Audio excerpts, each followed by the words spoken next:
Не е завярване. Тотална промяна само за 5 дни.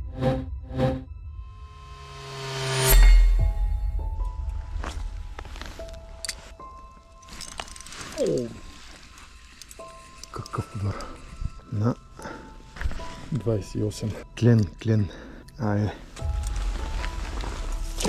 За 5 дни толкова много се е променила природата, че направо не мога да повярвам и поведението на рибите. Опа!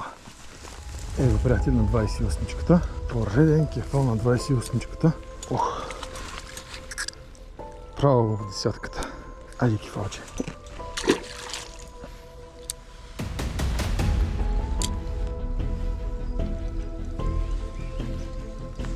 Опа! Айде!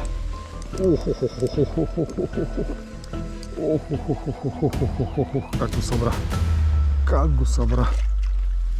Толкова настървено взел жабката, че вижте го, целият воблер му е в устата. Миналата седмица бях тук по река Струма, над 500 метра морска вишина.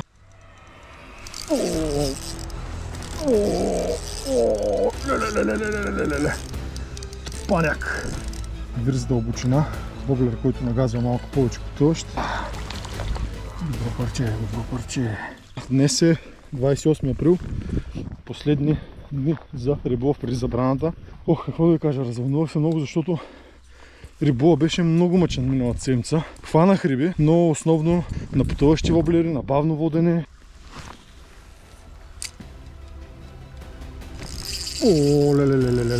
Леле. Топалка. Това е голяма топалка. Щом аванс успя да ми скърца, значи рибата е класна. Ай.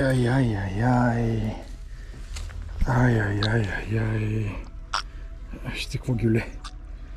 Стартирах риболова по местата, където имах сука преди 5 дни, но генерално нещата бяха променени. А това ще разберете, че е така от следващите минути на видеото. И за да не се помислите, че на всяко хвърляне риба, ето вижте, на място, където преди дни извадих серия от риби, сега направих може би над 20 хвърляне, без дори да имам калване. По време на предния риболов направих много голям преход и калваните имах на 3-4 определени места. Там, където има укрития като надвеснали дървета, подмоли, без калваните в средата на реката. Днес, въпреки че съм по никое време, вече е почти обяд, аз съм от около час по реката, забелязвам движение. Риби скачат, риби играят, подгонват, виждам риби по тънките места, които преди 5 дни не се случваше. Буквално се едно някой натиснал копче и живота е тръгнал. Ще направя една площадка да не се прибия.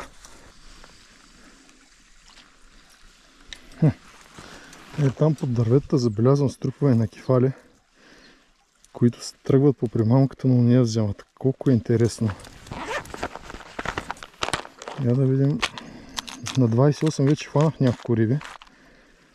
Ако трябва, пак ще сложим 28-чка. Свалих 38-цата и слагам CT28.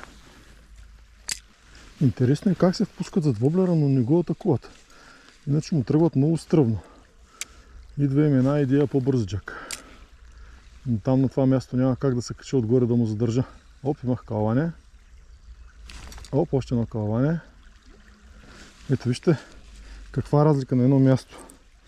На 38-цата проследяване, на 28 се впускат много по-стръвно и го побутват лекичко. Опа! Ето го!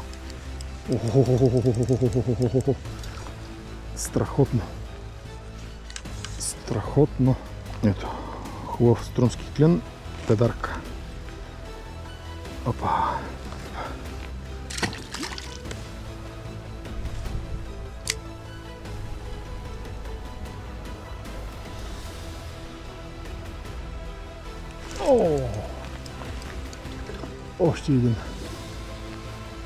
Още един хубавец. Айде. Това е, приятели, динамичен риболов. Риболов, за който си мечтая от миналото лято.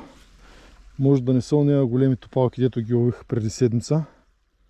Обаче пък, като им напипаш ваксата и нещата се получават повече от прекрасно. Айде, приятелче. Да, просто когато забележите риби, правете всичко възможно защото ето, както метнах няколко пъти с по-големия воблер, проследяването си казаха, тези риби няма да взимат. Ако не бях сложил 28-цата, към момента риболова нямаше толкова успешно, но в момента 28-чката работи най-много.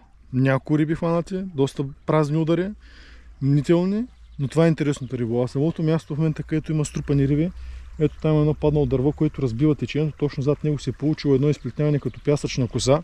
А представете си, ако може да се кача малко по-нагоре и да задържам точно това място, направо щях да ги разпоря. Но все още забелязвам, че се движат някакви риби там по плечината, затова ще понастоям на това място.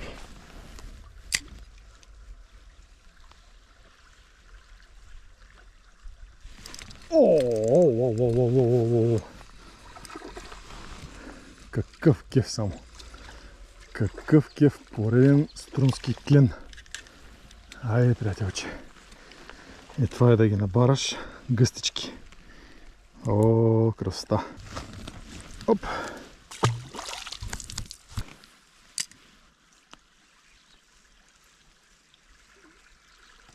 Опа. О, той е малко по-голям. Той е малко по-голям. Вижте графиткаста как се е сгънал, приятели. О, кеф, кеф, кеф, кеф, кеф. Кеф да ловиш кленове. О, да. То се усеща по-тежичак. Страхотна риба. Пускам те сега. Айде. Изяде малко као, ама добре. Оп. Ей. Ще го изтървах.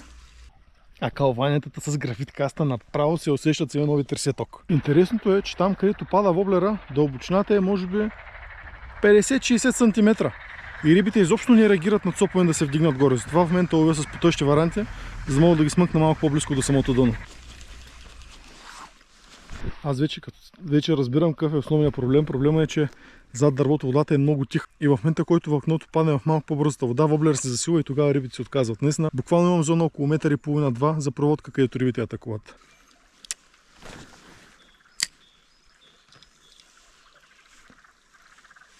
О, това беше много красиво. Това беше супер естествено. Воблера се закачи на дървото, падна съвсем тихо, съвсем леко и това е първият кефал, който виждам да се вдигне отгоре от повърхността и да се бере воблера. Това беше много красиво.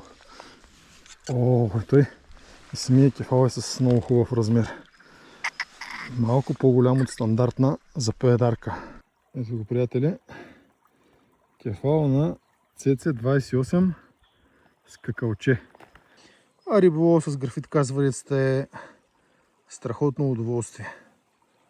Оставям го това място на мира, вече хванах толкова на брой кефали, от тук насетне не вярвам какво друго да се случи. Със сигурност тупаняк.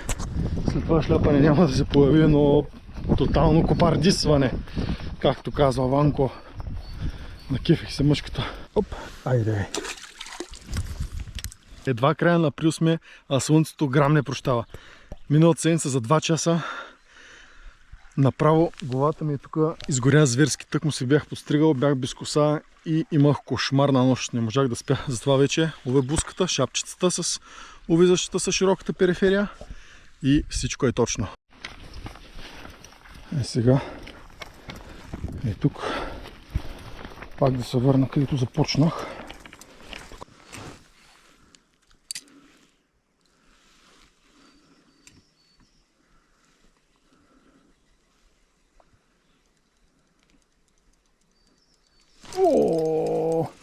Удар в средата на реката. Достатъчен показател, че тия риби вече се раздвижат мъжката.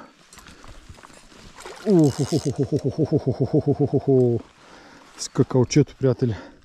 Скакалчето е в дън земя. А тук в средата, където ми удари кефал е може би над метър. Воблера гази на около 20 см, значи той се е вдигнал и си го е ударил. Страхотно. Баба Джаджи! Баба Джани! О, скакалчето. Скакалчето направо ги спуква в момента, приятели. Вижте какво става. Никнат кефал след кефал, след кефал, след кефал. Няма какво да стане тук. Айде. Вървятам срещу към дървото. Повеждам си воблерчето. и рибите пердашат. Така, връщам се с Колорадо.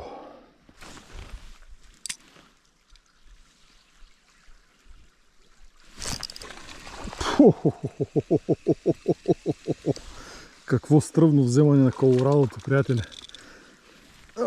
Бесен. Бесен кленчок струмски.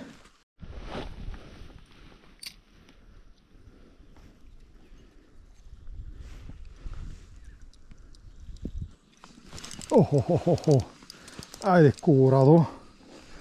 Айде, Колорадо. Ох, колко хубава борбена риба. Ох, колко хубав кефал борбен. Браво, бе. Браво, бе. О, дебелак.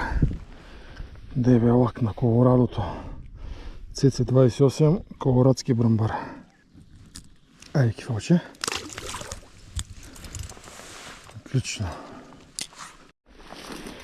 Мале, колко е стръмно тук. Така може да се прибие човек, че наистина.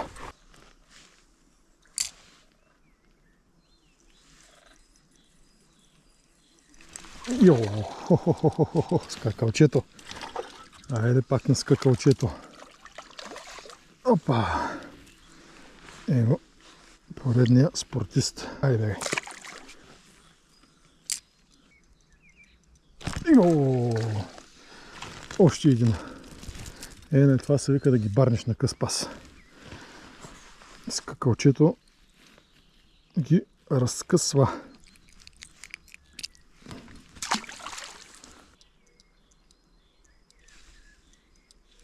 Опа! Айде!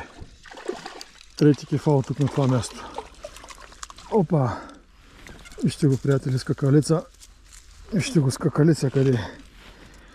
Скакалица. То корморан откъде излетя, бе? Скакалица. Корморан ми изкара акъла. Направо се махам от това място. Той на кефалите ми е изкарал акъла. Как не ми работеше камерата, приятели, не знам. Обаче това беше брутално. Хвърлих е там отгоре. Воблера падна и просто им графиткаста. Дига ли ги тия по половин кило риби? Дига ги. Его един бабачко. О, бабачко голям е. Страшна лудница. Опа. Айде, панче.